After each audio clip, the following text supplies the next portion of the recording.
Unit 3 Chemistry, Chapter 3, Part 1. Now we're looking at what happens when we burn fuels, or combustion, it's called. Before we do that, we need to think a little bit about gases and how they behave, because when we are burning fuels, our products are going to be gases. Specifically, our products are going to be carbon dioxide and water in the vast majority of cases. And instead of measuring the mass of a gas when it's produced, we'd normally measure its volume. Okay? So, any gases, when they are in their gaseous state, they move rapidly and they move randomly. Okay? They move around in what's called Brownian motion. The particles are going to move in a straight line until they get to the edge of a container, and then they're going to bounce off. Okay? And then they're going to go till they get to another edge, and they're going to bounce off again.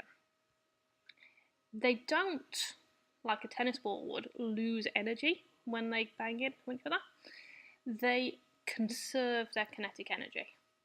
Okay, so no energy is lost. The kinetic energy remains the same. They also, as I hope we know, fill the container, and they take the shape and take the volume of the container. Okay? We call this theory about the movement of gases kinetic molecular theory. Okay?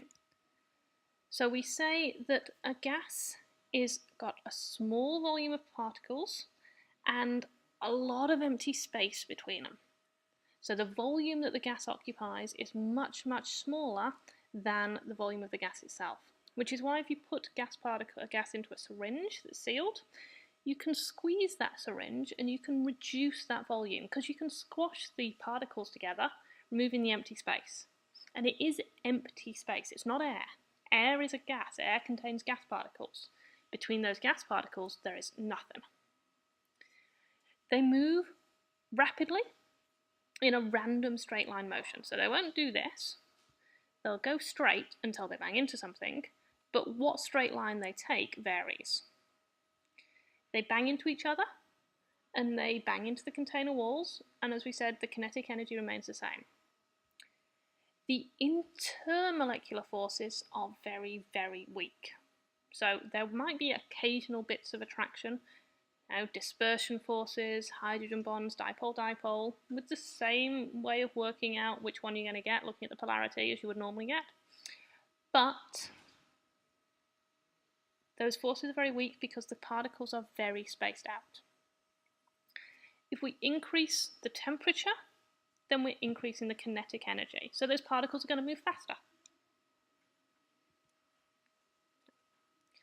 Now, there are two ways that we can use the volume of a gas to work out the amount in mole of a gas.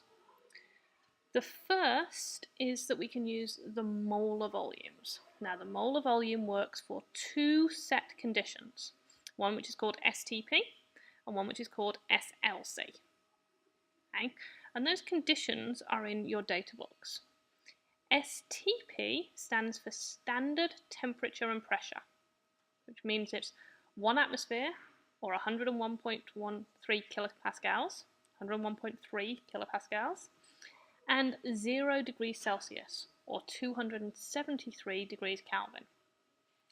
At that temperature and pressure, 1 mole of any gas occupies 22.4 decimeter cubed, and a decimeter cubed is the same as a litre. Okay? This was worked out by Avogadro, our old friend Avogadro. He had a couple of hypotheses. He was a very clever man. He didn't just find Avogadro's constant, he also determined this. At SLC, standard lab conditions, the pressure remains the same, 101.3 kilopascals, or 1 atmosphere, but the temperature is increased to what is the standard temperature of a lab, 25 degrees C. Okay? Because the temperature is increased, we've given them more kinetic energy, so the volume is going to be increased. The volume of 1 mole of any gas at SLC is 24.5 litres. And look, there is some variation, but we look at oxygen. Okay? We find 1 mole of oxygen does have exactly 24.5, nitrogen 24.3, so it's a little bit less, okay? But this is pretty much our standard.